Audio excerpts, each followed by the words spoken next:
I am convinced that if my son came to this world, he was destined to be a boxer.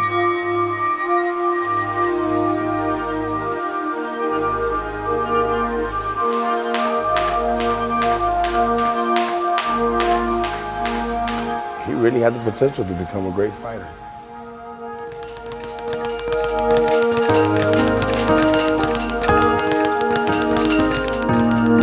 He could have gone as far as he wanted to go. He could have been up there with the great ones.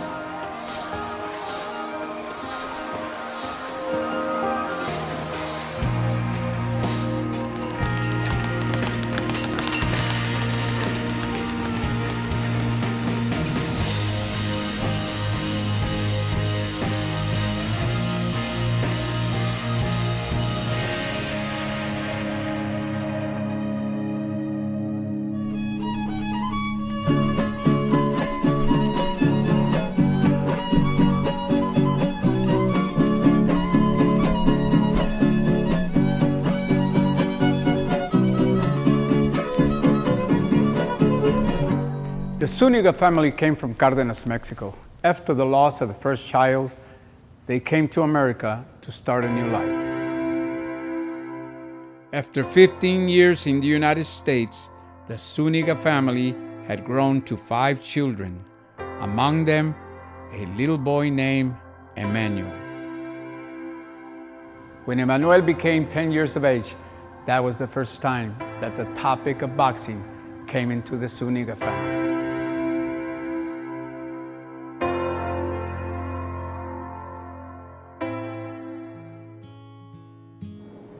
On his 10th birthday, Sylvester bought him a pair of boxing gloves. I thought it was repugnant. I didn't want my son to be a boxer.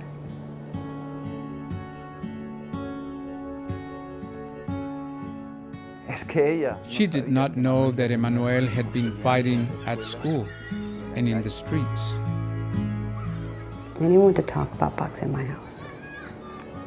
Not in my house. Not in my home. I did not have another option. Either I left him, continue fighting in the alleys or in the street, or I would bring him inside a gym.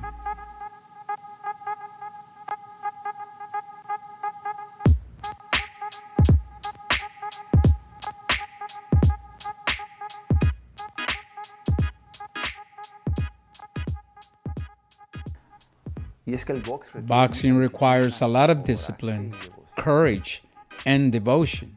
Are you willing? I asked him. His answer was firm. Yes. All I want to do in this life is be a boxer, he said.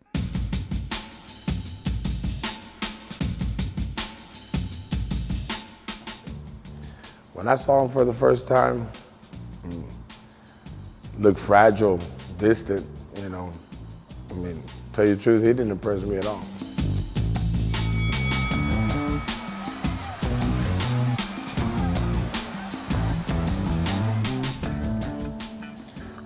One day, one of my toughest fighters was sparring, and he had hurt the last sparring partner that he had.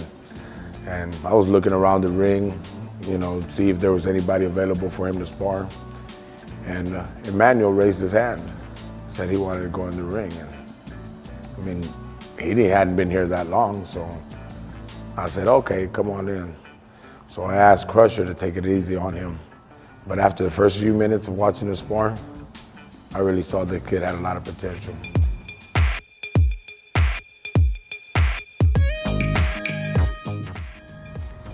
We met in elementary school. Yeah, his looks were deceiving then. People thought he was weak. Some even tried to bully him. But they found out the hard way. That's when they found out who he really was. After that, he started winning amateur fights, and you know, he showed a lot of courage and you know, a lot of personal techniques that he had that made him natural, techniques that, you know, he was born with. Yeah, he went from being a shy kid to being an Aztec warrior. After many impressive fights, I mean, he did real good. He was ready for the next one. He was ready for the big fight. I had no doubt he would win the fight. I knew he was ready to be a world champion.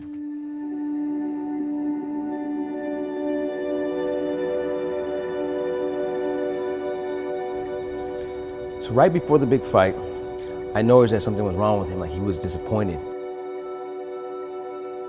You know, and I asked him what was wrong with him, and he said he felt empty. I was trying to lift him up. I told him, you know, you need to go out there and show the people what you have. You need to show them who you are. And nothing seemed to work.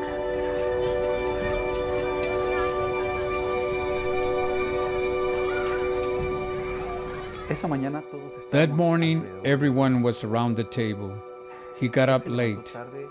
My wife offered him food, but he said he was in a hurry.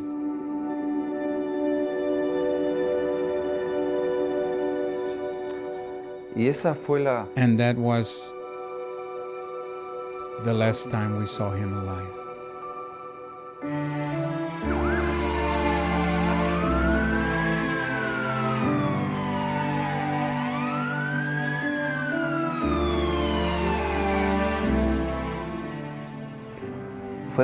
It was around 3 in the afternoon when we received a call that my son, that Emmanuel, had been wounded.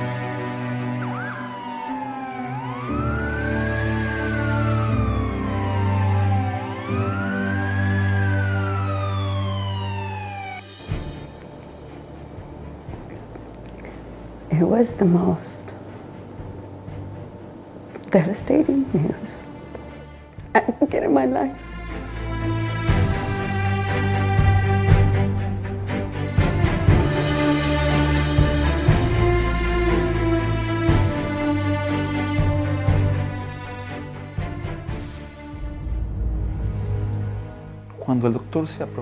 When the doctor came to talk to us in the waiting area, I could see it in his face. I knew right then that my son was dead.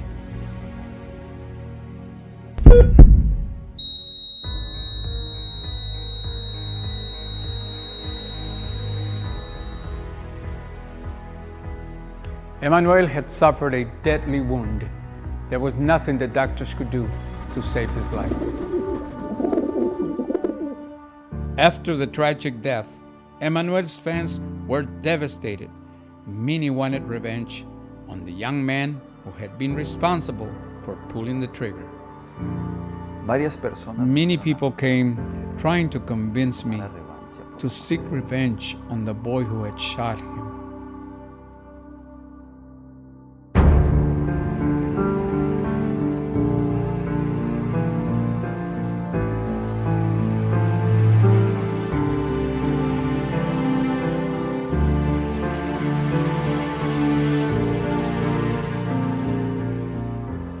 Although the authorities had ruled the death an accident, there were a lot of people very upset in the community looking for revenge.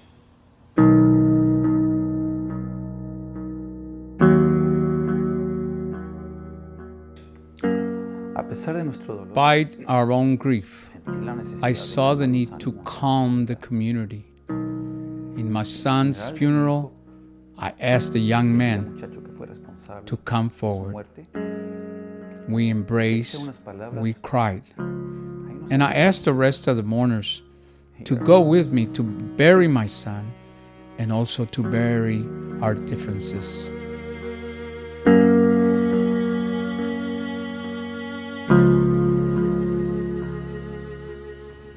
After the funeral, the Zunigas found solace through spirituality, while Roberto was impacted in an entirely different way.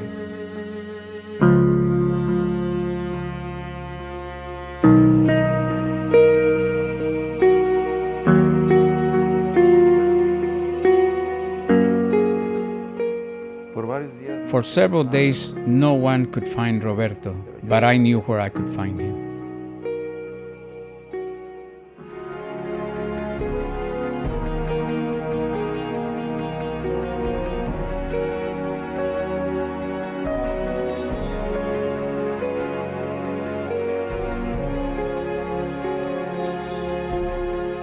It was precisely at this point that Roberto receives the inspiration to continue the journey and take on the fight.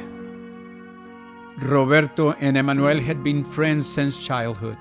Roberto mostly in the background, supporting his friend. After Emmanuel's death, he could not accept the dream they both had shared had suddenly come to a stop. Roberto decided to continue the legacy. I never saw Robert as a boxer. And he was always at Emmanuel's corner. After Emmanuel was gone, and he decided he wanted to box, I wanted to make sure I was there to support him.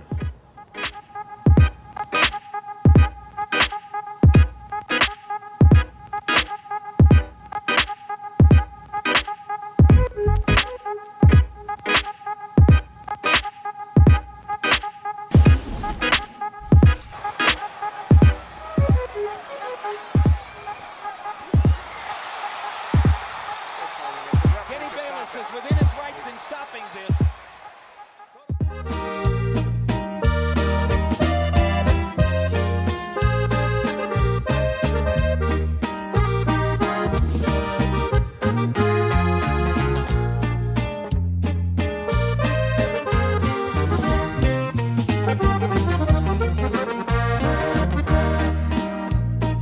Una tarde de verano en Houston, Texas pasó. El mes de agosto corría, por cierto era el día 6.